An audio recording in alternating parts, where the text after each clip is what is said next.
If you come to POPlitics for the Conservative exclusively, congrats. I think this will be your new favorite episode because I went through and I picked what I personally think are the 5 juiciest scandals in American political history that you may have forgotten about. And for some of you, maybe you've never even heard of them. And who did you kiss? I'm AlexClark, and this is POPlitics.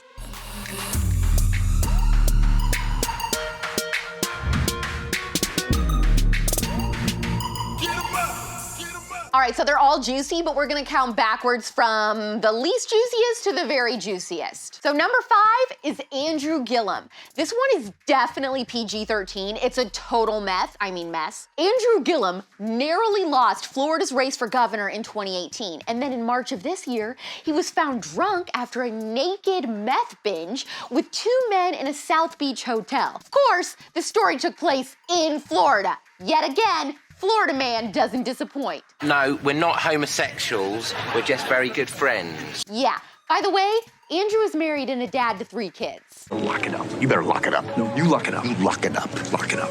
What it honestly looked like was that he got outed as gay and was trying to hide it. Afterwards, his wife shuffled him off to rehab where he blamed the whole thing on being depressed about losing his gubernatorial race.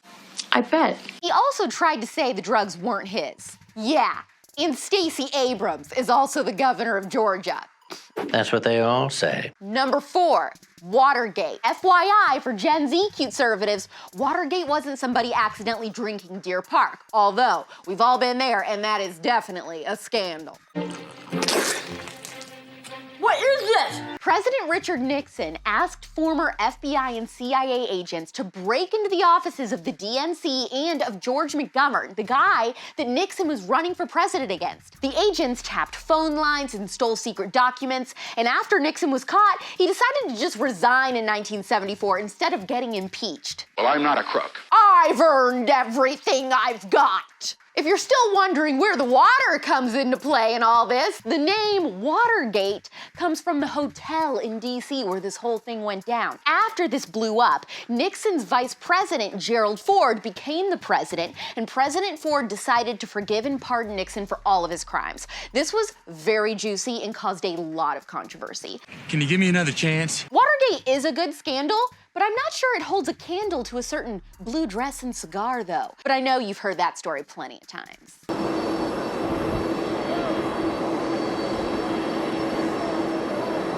Number 3, love this one. Grover Cleveland's Love Child Lockup. Sounds like a frickin' TLC show. In 1884, while Grover Cleveland was running for president, a newspaper in upstate New York revealed that 10 years earlier, he knocked up some chick out of wedlock and sent her away to an insane asylum. Beauty and the Beast style. So you want me to throw her father into the asylum unless she agrees to marry you? Oh, that is despicable.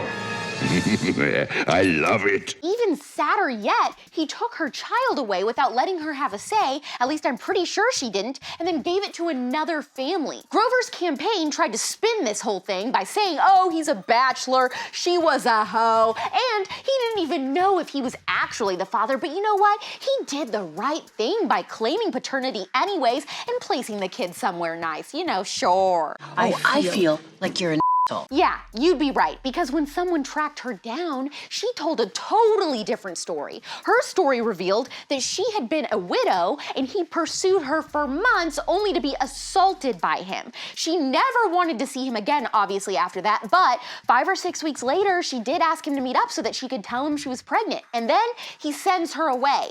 She left the asylum a few days later after the doctors were like, yeah, bro, she was like totally normal. She'd even lawyered up because she wanted to charge him with assault and abduction. That was really shocking and sad. I think the conservative here is, at the end of this whole thing, Grover Cleveland didn't turn into a prince, he just stayed a beast. Show me the beast! Obviously, this woman was furious that the campaign tried to paint her out to be some harlot and said there was never any question who the father was. That woman, her name was Maria Halpin, and she's my hero, to be honest.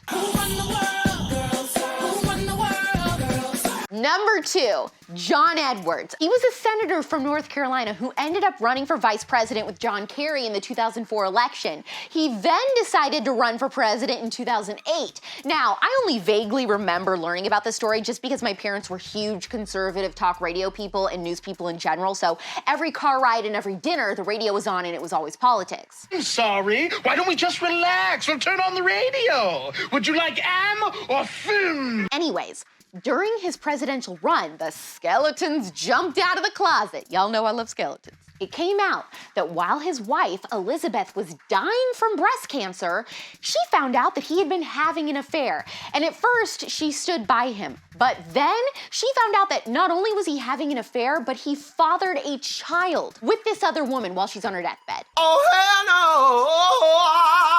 no! Poor Elizabeth Edwards, like you could wait 5 minutes, and so she decides to file for divorce. Don't blame her. But that wasn't all good old Johnny Boy was up to. It was then discovered that he misused campaign funds to cover up his affair. In the end, his defense team pulled through and successfully argued that while what he did was immoral, it wasn't illegal. Today, he's bebopping around as an ambulance-chasing personal injury lawyer. Now, in my humble opinion, this really wasn't the biggest story out of the Kerry Edwards ticket, though. No. It was John Kerry doing CPR on his daughter's hamster after scooping it out of a lake. How do you do CPR on a hamster? Do they even have lips?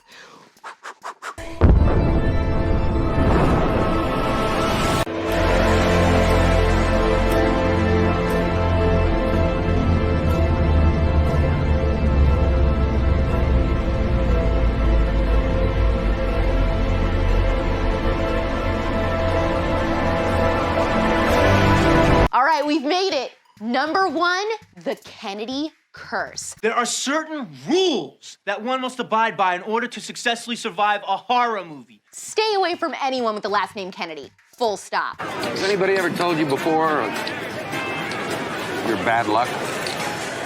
Those were my mother's dying words. But, you know, when you got your body covered in third-degree burns and your foot's caught in a bear trap, you're gonna start talking crazy. Why, you might ask? Well, the Kennedy curse includes several plane crashes happening to several family members, Robert F. Kennedy losing one son in a ski accident and another in a drug overdose, a bunch of Kennedys accused of rape and murder, a failed lobotomy that ended up institutionalizing Rosemary Kennedy, Jackie O and JFK lost their infant son, and then, of course, the president was assassinated. And that's not even all of it. The curse doesn't even include the affair between Marilyn Monroe and JFK. That's a whole nother thing. But back to the curse. In 1969, Ted Kennedy was driving home a campaign worker named Mary Jo Kopechne after a party. Long story short, he crashes his car into a body of water with Mary Jo trapped inside. He gets out easy enough, swims to shore, and then walks casually to his hotel and leaves her there to die. He doesn't even call the cops for 10 hours. He ended up pleading guilty and said on TV that while it was happening, he wondered if maybe his family really was cursed. Not understanding that you're a horrible person doesn't make you less of a horrible person. If you're ever at a party and need a ride, but the only options are either an $800 Uber or a ride from a Kennedy, sell your Gucci sunglasses, girl, because you're getting the Uber. You should have taken an Uber. I know those were only 5 political scandals, and there are tons more. Tell me in the comments your favorite political scandal of all time. Listen to us, POPlitics, on Apple Podcasts and Spotify. Just search for us, hit subscribe, make sure you leave a 5-star review, and don't forget to like this episode, tell me your favorite scandal in the comments, and share this to your stories to help us grow the CUTEservatives fam. It's pop culture without the propaganda every single day. I'm AlexClark, and this is POPlitics. Click below to watch yesterday's episode. Please subscribe, thumbs up, share this video, and ring the bell for notifications so you never miss the conservatee. And make sure you're following this show at POPlitics on Instagram for even more CUTEservative content.